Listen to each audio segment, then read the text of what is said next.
ഞാൻ നിങ്ങൾക്ക് പരിചയപ്പെടുത്താൻ പോണത് ഗൂഗിൾ ഫോട്ടോസിൻ്റെ മറ്റൊരു മോഡലായിട്ടുള്ള ഇമ്മിച്ച് എന്ന് പറഞ്ഞിട്ടുള്ളൊരു ആപ്പാണ്. അതായത് ഗൂഗിള് ക്ലൗഡിലാണെന്നുണ്ടെങ്കിൽ ഇത് നിങ്ങളുടെ സിസ്റ്റത്തിൽ തന്നെ എങ്ങനെ ഫ്രീ ആയിട്ട് സെറ്റപ്പ് ചെയ്യാം എന്നാണ് ഞാൻ ഇവിടെ പരിചയപ്പെടുത്താൻ പോണത്. സോ നമുക്ക് ഗൂഗിൾ ഫോട്ടോസ് എടുത്ത് നോക്കാം. ഗൂഗിൾ ഫോട്ടോസ് നമുക്ക് തുറന്നാൽ തന്നെ കാണാം നല്ല UI ആണ്. അതായത് നല്ല എന്താ പറയുക, എല്ലാം നല്ല നീറ്റിൽ അറേഞ്ച് ചെയ്തിട്ടുണ്ടാവും. ഡേറ്റ് ബൈ ഡേറ്റ് അറേഞ്ച് ചെയ്തിട്ടുണ്ട്. ഫേസ് ഡിറ്റക്ഷന്, സെർച്ച്, പിന്നെ എല്ലാ കാര്യങ്ങളും അടിപൊളിയാണ്. ഒരു ഫോട്ടോ എടുത്ത് നോക്കുകയാണെങ്കിൽ തന്നെ അതിൻ്റെ ഡീറ്റെയിൽസ് കാര്യങ്ങളൊക്കെ നല്ല വൃത്തിക്ക് കൊടുത്തിട്ടുണ്ട്. മൊബൈലിലാണെങ്കിലും നല്ല ഉഷാറിൽ കിട്ടും. ഇനി നമുക്ക് സ്റ്റോറേജിൻ്റെ കാര്യത്തിൽ വരികയാണെന്നുണ്ടെങ്കിൽ ഗൂഗിളിന് നമുക്ക് 100 GB 130 രൂപ കൊടുക്കണം. അതേപോലെ 200 GB ആണ് 230 രൂപ കൊടുക്കണം. പിന്നെ 1 TB 2 TB ഒക്കെ എടുക്കണമെന്നുണ്ടെങ്കിൽ എന്തായാലും 2000 രൂപയുടെ മേലെ വരും. അപ്പോൾ ഇതിൽ നോക്കുകയാണെങ്കിൽ തന്നെ ഇതിൽ നമുക്ക് കാണാം 5 TBക്ക് വരുന്നത് 16,250 രൂപ. അതായത് ഒരു കൊല്ലത്തേക്ക് കേട്ടോ. അപ്പോൾ നമുക്കൊരു ഹാർഡ് ഡിസ്ക് എടുക്കുകയാണെന്നുണ്ടെങ്കിൽ 9,500 രൂപയ്ക്ക് നമുക്കൊരു 4 TB സീഗേറ്റിൻ്റെ ഹാർഡ് ഡ്രൈവ് കിട്ടും. അപ്പോൾ അവിടെ നമ്മൾ ചിന്തിക്കേണ്ടത് എന്തുകൊണ്ട് നമുക്കിത് വീട്ടിൽ നമ്മൾ ഹാർഡ് ഡ്രൈവിലോട്ട് ഇത് സേവ് ചെയ്ത് വിടാമെന്ന്. ഹാർഡ് ഡ്രൈവിലോട്ട് സേവ് ചെയ്യുകയാണെന്നുണ്ടെങ്കിൽ അതിന് നമുക്ക് അതിൻ്റേതായ സോഫ്റ്റ്വെയർ വിൻഡോസ് കൊണ്ടുപോയിട്ട് ഒന്നായിട്ട് സ്റ്റോർ ചെയ്താൽ ആകെ വൃത്തികേടായിരിക്കും. ഫോട്ടോസിൻ്റെ അറേഞ്ച് ഉണ്ടാവില്ല. സോ നമുക്ക് ഇമ്മിച്ച് എടുത്ത് നോക്കുകയാണെങ്കിൽ ഇപ്പോൾ ഇവിടെ ഇമ്മിച്ച് നോക്കാം. നമുക്ക് നമ്മളെ ലോക്കൽ സിസ്റ്റത്തിൽ റൺ ചെയ്യുന്നത് വെബ്സൈറ്റിൻ്റെ അഡ്രസ്സ് കണ്ടാൽ. സോ ഇതിൽ തന്നെ സ്റ്റോറേജ് കാണിക്കുക, ഇതിൻ്റെ സിസ്റ്റത്തിൻ്റെ ഹാർഡ് ഡ്രൈവാണ് കാണിക്കുന്നത്, എത്ര സ്പേസ് ഉണ്ട് ബാക്കിയുണ്ടെന്നൊക്കെ. പിന്നെ ഗൂഗിൾ ഫോട്ടോസിൻ്റെ അതേപോലെ തന്നെ സെർച്ച്, എക്സ്പ്ലോർ, മാപ്പ്, വ്യൂ എല്ലാം ഉണ്ട്. ഇതിൽ തന്നെ കാണാം എല്ലാ ഡീറ്റെയിൽസൊക്കെ അതുപോലെ തന്നെ. ഗൂഗിൾ ഫോട്ടോസിൻ്റെ ഒരു കോപ്പി എന്ന് വേണമെങ്കിൽ തന്നെ പറയാം, പക്ഷേ നമ്മൾ ലോക്കൽ സിസ്റ്റത്തിലാണ് റൺ ആവുന്നത്. അപ്പോൾ നമുക്കിത് സെറ്റപ്പ് ചെയ്യാനായ തന്നെ നമുക്ക് വേണ്ടത് നല്ലൊരു സിസ്റ്റം വേണം. നല്ലൊരു സിസ്റ്റം എന്ന് വെച്ചാൽ അത്യാവശ്യം ഒരു ആവറേജ് സിസ്റ്റം തന്നെ ആയാൽ മതി. 8 GB റാം, ഒരു 4 കോറ് വരുന്നൊരു പ്രൊസസ്സറും വരുന്ന ഒരു പഴയ ഡെസ്ക്ടോപ്പ് ആയാലും മതി. അപ്പോൾ ഇനി അടുത്ത സ്റ്റെപ്പ് എന്ന് പറഞ്ഞാൽ നമുക്ക് ഡോക്കർ ഇൻസ്റ്റാൾ ചെയ്യണം. ഡോക്കർ എന്ന് പറഞ്ഞാൽ ഒരു ആപ്പാണ്. സോ ഇമ്മിച്ച് അതിലാണ് റൺ ആവുക. സോ ആദ്യം നമ്മൾ എന്ത് ചെയ്യുക, ഡോക്കർ സെർച്ച് ചെയ്യുക. സെർച്ച് ചെയ്തിട്ട് നമ്മൾ ഫസ്റ്റ് കാണുന്ന വെബ്സൈറ്റ് തന്നെ എടുക്കുക, docker.com. എന്നിട്ട് എന്ത് ചെയ്യണം, ഡൗൺലോഡ് ചെയ്യുക. AMD 64 വേർഷൻ എടുക്കേണ്ടത്, ARM അല്ല. ARM ആണെന്നുണ്ടെങ്കിൽ പുതിയ സിസ്റ്റത്തിലോട്ടുള്ളതാണ്. സ്നാപ്ഡ്രാഗൺ പോലത്തെ പ്രൊസസ്സർ വരുന്ന ചിപ്സെറ്റിനുള്ളതാണ്. സോ ഇത് ഡൗൺലോഡ് ഒന്ന് ഞാൻ ഫാസ്റ്റ് ഫോർവേഡ് ചെയ്യുന്നുണ്ട്. അപ്പോൾ ഡോക്കർ നമ്മൾ ഇൻസ്റ്റാൾ ചെയ്യുമ്പം ഒരു കോമ്പണൻറ്റും കൂടെ അതിൻ്റെ കൂടെ ഇൻസ്റ്റാൾ ചെയ്യാനുണ്ട്. അത് ലിനക്സ് ആണ്. ലിനക്സും കൂടെയാണ് ഇതിൻ്റെ കൂടെ ഇൻസ്റ്റാൾ ആവുക. സോ ആദ്യം നമ്മൾ ഡോക്കർ ഇൻസ്റ്റാൾ ചെയ്യുന്നത് എങ്ങനെയാണെന്ന് നോക്കാം. ആദ്യം നമ്മളത് ഓപ്പൺ കൊടുത്തേക്കാം. സോ ഡോക്കർ നമ്മൾ ഇൻസ്റ്റാൾ ചെയ്യാൻ പോവാണ്. ഇനി ഡോക്കർ ഇൻസ്റ്റാൾ ചെയ്യുമ്പോൾ സിസ്റ്റം ഒന്ന് റീസ്റ്റാർട്ട് ആവും. സോ നമുക്ക് ആദ്യം നോക്കാം. Okay, add short cut next അടിക്കുക. എന്നിട്ട് ഇത് ഇൻസ്റ്റാളിങ് ഒന്ന് ഞാൻ ഫാസ്റ്റ് ഫോർവേഡ് ചെയ്യുന്നുണ്ട്. സോ ഇത് കഴിഞ്ഞിട്ട് ഒരു സിസ്റ്റം റീസ്റ്റാർട്ട് ചെയ്യട്ടെ എന്ന് ചോദിക്കും. റീസ്റ്റാർട്ട് ചെയ്യാൻ വേണ്ടി റീസ്റ്റാർട്ട് എന്ന് കൊടുക്കുക. സോ റീസ്റ്റാർട്ട് കൊടുത്തു കഴിഞ്ഞാൽ ഇങ്ങനെ ഒരു സ്ക്രീൻ വരും. സോ ഇതാണ് റീസ്റ്റാർട്ട് ചെയ്ത് കഴിഞ്ഞാൽ കാണാൻ പറ്റുക. ഈ ഒരു ഡോക്കർ സബ്സ്ക്രിപ്ഷൻ സർവീസ് അഗ്രിമെൻ്റ് എന്ന് പറഞ്ഞിട്ട് ഇത് ജസ്റ്റ് അക്സെപ്റ്റ് ചെയ്യുക. ഡോക്കർ ആക്ച്വലി ഫ്രീ ആണ്, പേടിക്കാനൊന്നുമില്ല. ഇത് അക്സെപ്റ്റ് ചെയ്യുക. ഇതിൽ പേഴ്സണൽ എന്ന സെക്ഷന് സെലക്ട് ചെയ്തിട്ട് നിങ്ങൾക്ക് സ്കിപ്പ് കൊടുക്കണമെങ്കിൽ സ്കിപ്പ് കൊടുക്കാം, ഇഷ്യൂ ഒന്നുമില്ല. വേണമെന്നുണ്ടെങ്കിൽ സൈൻ ഇൻ ചെയ്യാം. അപ്പോൾ സൈൻ ഇൻ ചെയ്യുക. എന്നിട്ട് എന്ത് ചെയ്യുക, ഗൂഗിൾ അക്കൗണ്ട് വെച്ച് സൈൻ ഇൻ ചെയ്യുക. എങ്ങനെ വെച്ചാൽ സൈൻ ഇൻ ചെയ്യുക. ഓപ്പൺ കൊടുക്കുക. അപ്പോൾ ഡയറക്റ്റ് ഡോക്കർ തന്നെ ഓപ്പൺ ആവും. സൈൻ ഇൻ ആയി. ഇതുപോലത്തെ ഒരു വിൻഡോ കാണാൻ പറ്റും നിങ്ങൾക്ക്. എന്നിട്ട് ഇതിൽ WSL അപ്ഡേറ്റ് എന്നാണ് പറയുന്നത്. WSL എന്ന് പറഞ്ഞാൽ Windows sub system for Linux എന്നാണ്. അതായത് ലിനക്സ് അപ്ഡേറ്റ് ചെയ്യാനാണ് പറഞ്ഞത്. ലിനക്സ് ഇല്ല, ലിനക്സ് അപ്ഡേറ്റ് ചെയ്യാൻ. സോ അത് റീസ്റ്റാർട്ട് കൊടുത്തു കഴിഞ്ഞാൽ അപ്ഡേറ്റിൻ്റെ ഒരു ഓപ്ഷൻ വരും. അപ്പോൾ ഇതാണ് സംഭവം. ഇതിൽ പ്രസ് എനി കീ കൊടുത്തു കഴിഞ്ഞാൽ ഓട്ടോമാറ്റിക്കലി ലിനക്സ് ഇൻസ്റ്റാൾ ആവാൻ തുടങ്ങും. ഇനി ഞാൻ ഇതൊന്ന് ഫാസ്റ്റ് ഫോർവേഡ് ചെയ്യുന്നുണ്ട്. കുറച്ച് ടൈം എടുക്കും. ഇത് അത്യാവശ്യം ടൈം എടുക്കും ഇതൊന്ന് ഇൻസ്റ്റാൾ ആവാൻ. അപ്പോൾ ലിനക്സ് ഇൻസ്റ്റാൾ ആയിട്ടുണ്ട്. ഇവിടെ കാണിക്കുന്നത് press any key to exit. അപ്പോൾ ഏതെങ്കിലും ബട്ടൺ നിൽക്കിയാൽ അതങ്ങ് പോയിക്കോളും. ഓക്കെ, ഇൻസ്റ്റാൾ ആയിട്ടുണ്ട്. എല്ലാം റെഡിയാണ്. ഓക്കെ, എന്നിട്ട് റീസ്റ്റാർട്ട് കൊടുത്തു കഴിഞ്ഞാൽ ഡോക്കർ റീസ്റ്റാർട്ട് ആയിക്കോളും. റീസ്റ്റാർട്ട് ആയിക്കഴിഞ്ഞാൽ നമ്മുടെ ഡോക്കർ സർവീസ് സ്റ്റാർട്ടാവും. ഡോക്കർ സർവീസ് സ്റ്റാർട്ടായി കഴിഞ്ഞാൽ പിന്നെ ഈ വിൻഡോ നമുക്ക് ക്ലോസ് ചെയ്യാം. ഇതിൻ്റെ ആവശ്യമില്ല. ഓക്കെ, സോ വേറൊരു വിൻഡോ വന്നിട്ട് ഇത് വിൻഡോസ് സബ് സിസ്റ്റം ഫോർ ലിനക്സിൻ്റെ കുറച്ച് കാര്യങ്ങളും ഫീച്ചേഴ്സും ഒന്ന് ഡിസ്ക്രൈബ് ചെയ്യേണ്ടതേ ഉള്ളൂ. അതിൽ കാര്യമായിട്ടൊന്നും നോക്കാമെന്നില്ല. ജസ്റ്റ് ക്ലോസ് ചെയ്ത് കളഞ്ഞാൽ മതി. ജസ്റ്റ് വായിച്ച് നോക്കണമെങ്കിൽ വായിച്ച് നോക്കാം, അത്രേ ഉള്ളൂ. ഓക്കെ,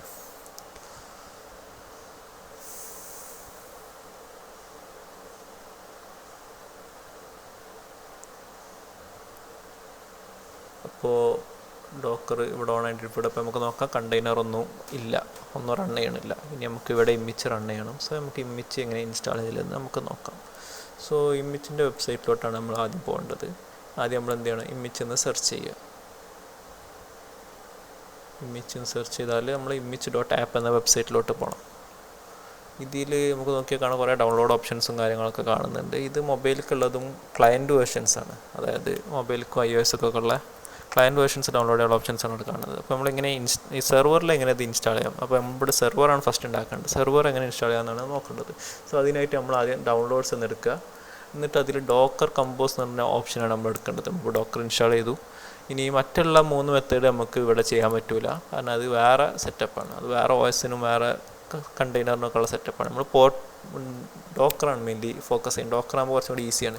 പിന്നെ നമ്മൾ ഫസ്റ്റ് സ്റ്റെപ്പ് ഇതിൽ പറയുന്നത് ഒരു ഫോൾഡർ ഉണ്ടാക്കാനാണ്. അതായത് ലിനക്സിനകത്ത് നമ്മളൊരു ഫോൾഡർ ഉണ്ടാക്കണം ഈ ഡോക്കർ കമ്പോസ് ഫയൽ കൊണ്ടുവെക്കാൻ. ഈ ഡോക്കറിന് ഇതിൻ്റെ കാര്യങ്ങളൊക്കെ മനസ്സിലാക്കാൻ ഒരു ഫയലാണ്. സോ നമ്മൾ ലിനക്സിൻ്റെ ഫോൾഡർ തുറക്കുക. ലിനക്സിൻ്റെ ഫോൾഡറിൽ പോയിട്ട് ഹോം എന്ന ഫോൾഡർ പോവുക. ഹോമിനകത്തൊരു ഫോൾഡർ ഉണ്ടാക്കിയിട്ട് ഡോക്കർ എന്നുള്ള പേരിലോ ഈ ഡോക്കറിൻ്റെ ആപ്സൊക്കെ ഇൻസ്റ്റാൾ ചെയ്യാൻ ഡോക്കർ എന്നുള്ള പേരിലൊരു ഫോൾഡർ ഉണ്ടാക്കുക ആദ്യം. എന്നിട്ട് ആദ്യം അത് തുറന്നിട്ട് നമ്മൾ എന്ത് ചെയ്യുക, ഇമ്മിച്ച് എന്ന് പറഞ്ഞിട്ടൊരു ഫോൾഡർ ഉണ്ടാക്കുക. സോ ഞാൻ ഇവിടെ image.app എന്ന് പറഞ്ഞിട്ടൊരു ഫോൾഡർ ഉണ്ടാക്കിയിട്ടുണ്ട്. എന്നിട്ട് അതിനകത്ത് കയറിയിട്ട് എന്ത് ചെയ്യണം, റൈറ്റ് ക്ലിക്ക് ചെയ്ത് ഓപ്പൺ വിത്ത് ടെർമിനൽ എന്ന് കൊടുക്കണം. ഓപ്പൺ ഇൻ ടെർമിനൽ എന്ന് കൊടുത്തു കഴിഞ്ഞാൽ ആ ഫോൾഡർ ടെർമിനലിൽ ഓപ്പൺ ആവും.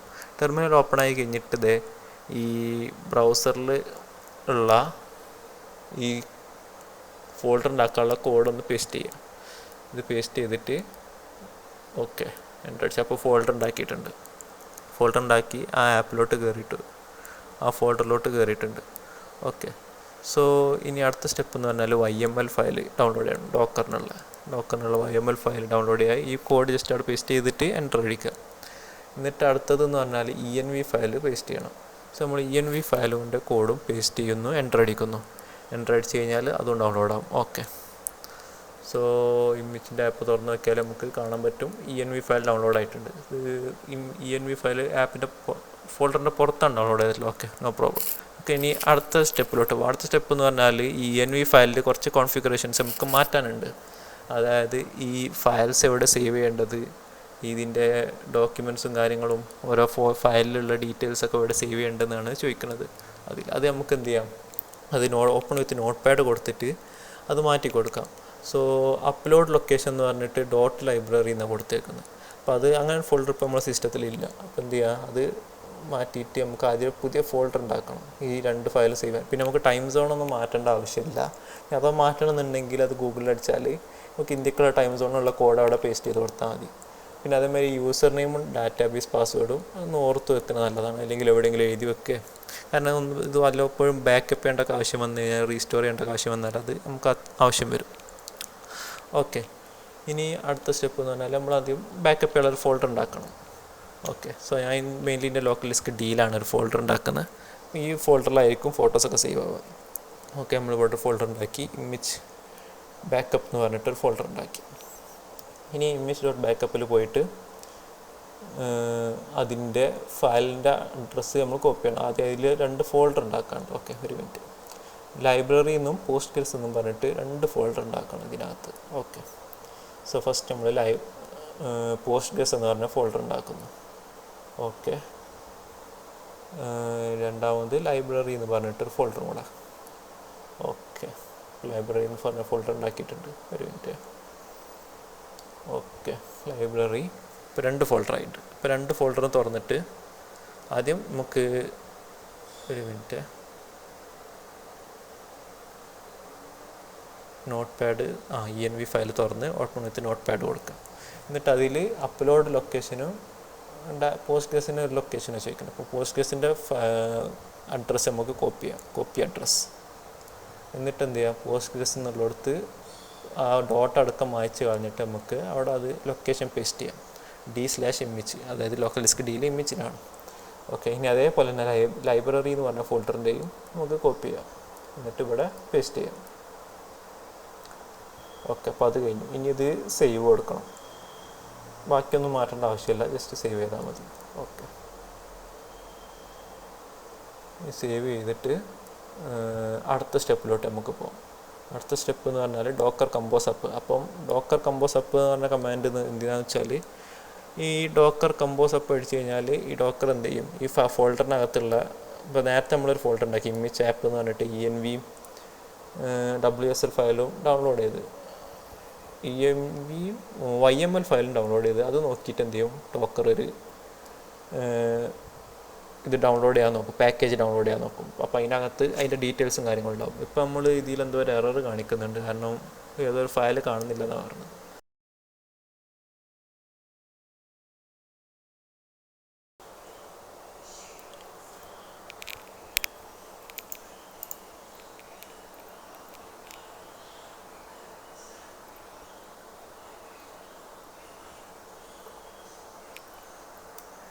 അതൊരു ഫയൽ മിസ്സായതാണ്, അതായത് ഒരു ഫയൽ നമ്മൾ ഡൗൺലോഡ് ചെയ്തിട്ടില്ല. അപ്പോൾ എന്ത് ചെയ്യുക, മറ്റേതൊരു ഫയലിലേക്ക് എടുത്തിട്ടിട്ട് ENV ഫയൽ ഒരുന്നൊക്കെ ഇട്ടിട്ട് രണ്ടാമത് മറ്റേ ഒരു ഫയലും കൂടെ ഉണ്ട്, YML ഫയൽ.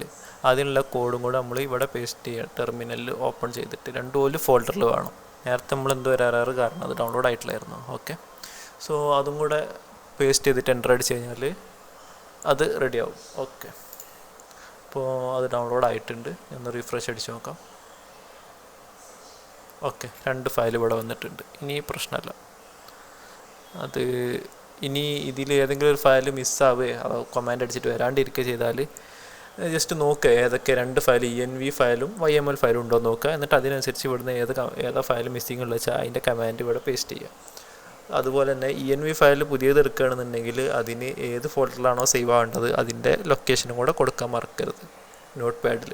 ഓക്കെ, അപ്പോൾ ആ സ്റ്റെപ്പ് അത്രേ ഉള്ളൂ. ഇനി അടുത്ത സ്റ്റെപ്പ് എന്ന് പറഞ്ഞാൽ കണ്ടെയ്നർ സ്റ്റാർട്ട് ചെയ്യണം. സോ 2 ഫയലും റെഡിയാണ്. അപ്പോൾ ഇനി കണ്ടെയ്നർ സ്റ്റാർട്ട് ചെയ്യാം. ഓക്കെ, എൻ്റർ അടിച്ച് കഴിഞ്ഞാൽ ഡൗൺലോഡിങ് സ്റ്റാർട്ടാവും. ഡൗൺലോഡിങ് സ്റ്റാർട്ടായി കഴിഞ്ഞാൽ പിന്നെ കുറച്ച് ടൈം എടുക്കും മീൻസ് അതൊരു ഏകദേശം 1 GB ഡൗൺലോഡ് ആവാനുണ്ട്. അപ്പോൾ അത് ഡൗൺലോഡ് ആവാൻ വരെ നമുക്ക് ഞാൻ സ്പീഡപ്പ് ചെയ്യുന്നുണ്ട്. ഓക്കെ, സോ ഇവിടെ സെർവർ സ്റ്റാർട്ടായിട്ടുണ്ട്. ജസ്റ്റ് അലോ കൊടുക്കുക, കാരണം അത് നെറ്റ്വർക്ക് ആക്സസ് ആവശ്യമുണ്ട്. അപ്പോൾ അലോ കൊടുക്കുക. അപ്പോൾ നമ്മളെ കണ്ടെയ്നറൊക്കെ സ്റ്റാർട്ടായിട്ടുണ്ട്. ഓക്കെ, സോ ഇനി അടുത്ത സ്റ്റെപ്പ് എന്താ വെച്ചാൽ നമുക്ക് ഇമേജ് സ്റ്റാർട്ട് ചെയ്യാം. ഇമേജ് സ്റ്റാർട്ട് ചെയ്യണമെങ്കിൽ നമുക്ക് ആദ്യം നെറ്റ്വർക്കിൻ്റെ IP അഡ്രസ്സ് കിട്ടണം.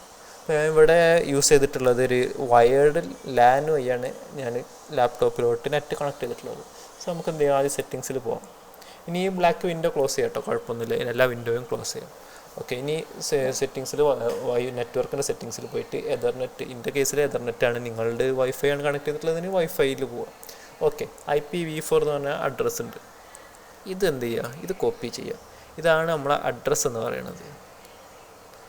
ഇത് കോപ്പി ചെയ്തിട്ട് എന്ത് ചെയ്യുക, ഇപ്പോൾ വൈഫൈ ആണെന്നുണ്ടെങ്കിൽ നിങ്ങൾക്ക് മേലെ പ്രോപ്പർട്ടീസ് പോയാൽ വൈഫൈൻ്റെ പ്രോപ്പർട്ടീസ് പോയി കഴിഞ്ഞാൽ നിങ്ങൾക്ക് വൈഫൈൻ്റെ IP അഡ്രസ്സും കിട്ടാവുന്നതാണ്. സോ അതൊരു ഇഷ്യൂ അല്ല. ഇനി എന്ത് ചെയ്യുക, നമുക്ക് ബ്രൗസറിലോട്ട് പോകാം.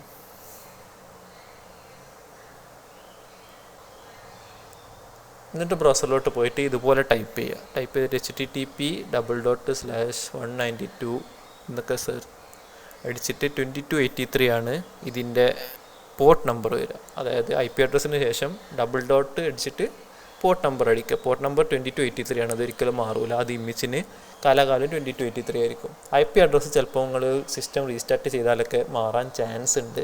സോ അത് നിങ്ങൾ ഇടയ്ക്ക് നോട്ട് ചെയ്യുന്നത് നല്ലതായിരിക്കും. ഇനി നമുക്കൊരു അക്കൗണ്ട് ഉണ്ടാക്കണം. അക്കൗണ്ട് ഉണ്ടാക്കാൻ ഇതൊരു ഓഫ്ലൈൻ അക്കൗണ്ടാണ്, ജസ്റ്റ് ഇമെയിൽ ID ചോദിക്കുന്നുണ്ടെന്നേ ഉള്ളൂ. ജസ്റ്റ് ഒരു ഇമെയിൽ ID അടിക്കുക, ഒരു പാസ്വേഡും കൊടുക്കുക. ഇത് നിങ്ങളെ അഡ്മിൻ അക്കൗണ്ട് ആയിരിക്കും. അഡ്മിൻ അക്കൗണ്ട് എന്ന് പറഞ്ഞാൽ മറ്റുള്ളവരെ അക്കൗണ്ടൊക്കെ കൺട്രോൾ ചെയ്യാനുള്ള പവർ ഉണ്ടാവും അഡ്മിൻ അക്കൗണ്ട് ആകുമ്പോൾ. സോ ഒരു പാസ്വേഡും കൊടുക്കുക, പേരും കൊടുക്കുക, സൈനപ്പ് കൊടുക്കുക. ഓക്കെ, ഇനി സൈൻ ഇൻ ചെയ്യാം. അപ്പോൾ നമ്മൾ ആദ്യം അക്കൗണ്ട് ഉണ്ടാക്കി അതേ ഇമെയിൽ ID പാസ്വേഡ് വെച്ച് സൈൻ ഇൻ ചെയ്യുക. തീം നമുക്ക് ലൈറ്റ് ഡാർക്ക് ഒക്കെ ഉണ്ട്, സെലക്ട് ചെയ്യുക ഇഷ്ടമുള്ള പോലെ. എന്നിട്ട് നെക്സ്റ്റ് സ്റ്റെപ്പ് ഓക്കെ നെക്സ്റ്റ് അടിച്ചിട്ട് ഗൂഗിൾ കാസ്റ്റ് ശരിക്കും ഓഫ് ആക്കുന്നതാണ് നല്ലത്. ഓഫ് ആക്കിയില്ലെങ്കിൽ കുറച്ചും കൂടി കോൺഫിഗറേഷൻ കാര്യങ്ങളും ചെയ്യേണ്ടി വരും. അപ്പോൾ അത് നമുക്ക് ഓഫാക്കി വെക്കാം തൽക്കാലം, അതിൻ്റെ ആവശ്യം വരുന്നില്ല ഇവിടെ. Okay, next step done. Okay, ഇതാണ് നമ്മൾ ഇമേജ്, ഗൂഗിൾ ഫോട്ടോസിൻ്റെ അതേ ലുക്ക് തന്നെ വരുന്ന ഇമേജ് എന്ന് പറയുന്നത്. നമുക്ക് ഇവിടെ ഫോട്ടോസ് ഒന്നും അപ്ലോഡ് ചെയ്തിട്ടില്ല. അപ്പോൾ നമുക്കൊന്ന് ജസ്റ്റ് സാമ്പിളിന് കുറച്ച് ഫോട്ടോസ് അപ്ലോഡ് ചെയ്ത് നോക്കാം എങ്ങനെയുണ്ടെന്ന് പറയാം. ഓക്കെ, സോ ഇത്രയും ഫോട്ടോസ് അപ്ലോഡ് ആയിട്ടുണ്ട്. ഒന്ന് റീഫ്രഷ് അടിച്ചേക്കാം. ഓക്കെ, വന്നിട്ടുണ്ട്. ഇത് നമ്മൾ ഫയൽസിൽ ഇവിടെ ഈ ഒരു ഫോൾഡറിലായിരിക്കും ഇത് സേവ് ആയിട്ടുണ്ടാവുക. ഇതിനകത്ത് പോസ്റ്റ്ഗ്രസ് അല്ല, ലൈബ്രറി എന്ന് പറഞ്ഞ ഫോൾഡറിലായിരിക്കും സേവ് ആയിട്ടുണ്ടാവുക. പോസ്റ്റ്ഗ്രസിനകത്ത് ഇതിൻ്റെ ഡാറ്റാബേസും കാര്യങ്ങളും ആയിരിക്കും ഉണ്ടാവുക. അത് നമുക്കിപ്പോൾ നോക്കേണ്ട ആവശ്യമില്ല, അത് ഇമേജിൻ്റെ ഫയൽസാണ്. ഇതിനകത്തായിരിക്കും ഫോട്ടോസ് സേവ് ആകുക. തംബ്നെയിൽസും കാര്യങ്ങളൊക്കെ ഫോണൊക്കെ ലോഡാവുള്ളതൊക്കെ ഇതിനകത്ത് അവർ ചെയ്തു വെക്കും ഓട്ടോമാറ്റിക്കായിട്ട്. ഇതിനകത്തൊക്കെ നമുക്ക് കയറേണ്ട ആവശ്യം വരുന്നില്ല. നമ്മളിത് ഫോട്ടോസ് ആക്സസ് ചെയ്യുക ഇമേജ് വെബ്സൈറ്റ് വഴിയാണ്.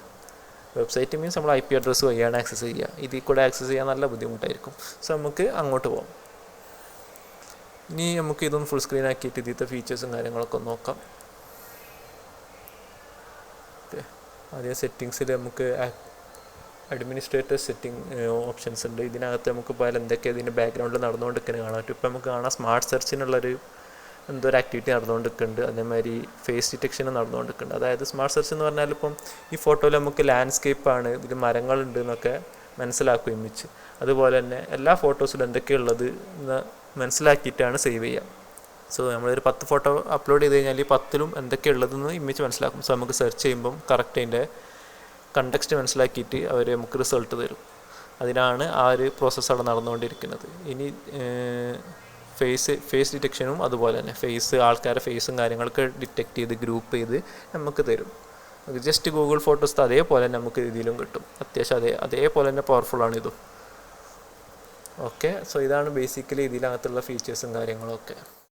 നമുക്ക് ആൻഡ്രോയിഡ് ഫോണിൽ ഇതെങ്ങനെ സെറ്റപ്പ് ചെയ്യാമെന്ന് ഞാൻ കാണിച്ചു തരാം. സോ പ്ലേ സ്റ്റോർ തുറക്കാം. ഓക്കെ, ഇമേജ് ഒന്ന് സെർച്ച് ചെയ്യാം. ഇതിൽ ബേസിക്കലി പണിയൊന്നുമില്ല, ജസ്റ്റ് ഇമേജ് ഇൻസ്റ്റാൾ ചെയ്യുക, സെർവർ അഡ്രസ്സ് അടിച്ചു കൊടുക്കുക. സെർവർ അഡ്രസ്സ് ഇപ്പോൾ നേരത്തെ നമ്മൾ അടിച്ച അതേപോലെ തന്നെ http://192.168.31.2283 ഈ ഫോർമാറ്റ് അടിച്ചാൽ നമ്മൾ സെർവറിലോട്ട് കണക്ട് ആവും. സോറി, നമ്മളിവിടെ അടിച്ചിട്ട് വന്നിട്ടുണ്ട്. ഓക്കെ, സോ ഇനി സെർവറിലോട്ട് കണക്റ്റായി. ഇനി നമുക്ക് സെയിം മെയിൽ ID ഉപയോഗിക്കാം.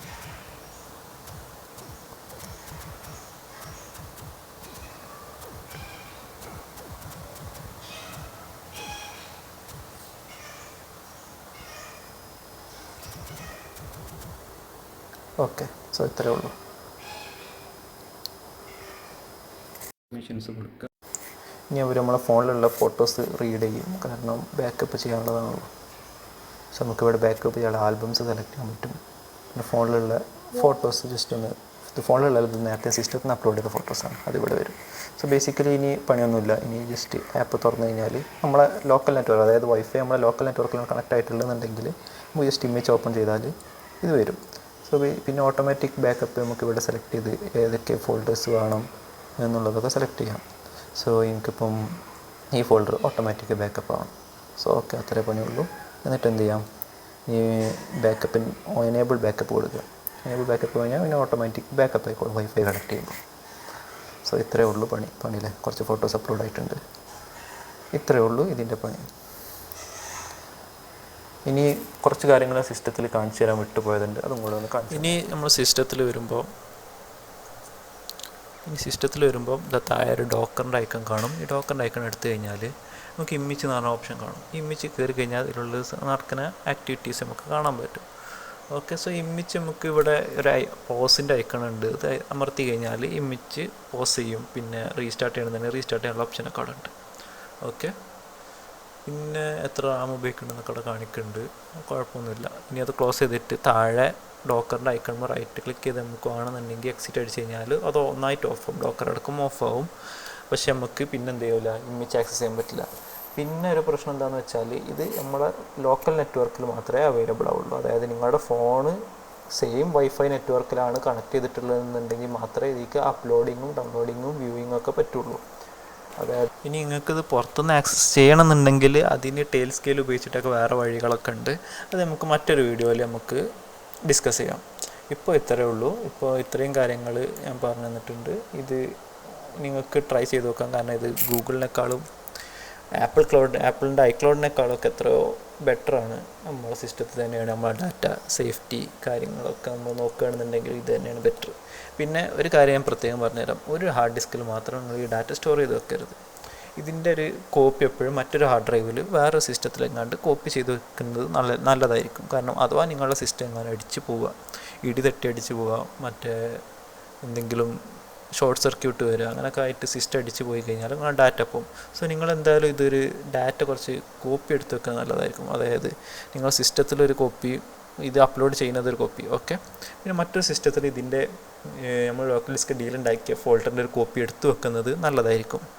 സോ നമുക്ക് ഡാറ്റ ലോസ് വരാനുള്ള സാധ്യത കൂടുതലാണ്. കാരണം ഒരു സിസ്റ്റം അടിച്ചു പോയാൽ നമുക്ക് മറ്റേ സിസ്റ്റത്തിൽ നമ്മൾ ഡാറ്റ ഉണ്ട്, സിസ്റ്റം നമുക്ക് അടിച്ചു പോയാൽ പൈസ കൊടുത്താൽ കിട്ടും. പക്ഷെ അതുപോലെയല്ല, നമ്മൾ ഡാറ്റ പോയി കഴിഞ്ഞാൽ നമുക്കത് പൈസ കൊടുത്താൽ കിട്ടില്ല. അപ്പോൾ അത് മനസ്സിലാക്കിയിട്ട് വേണം സാധനങ്ങൾ കൈകാര്യം ചെയ്യാൻ. ഓക്കെ, സോ നമുക്ക് ഇതോടെ ഗുഡ് ബൈ പറയാം. ഓക്കെ.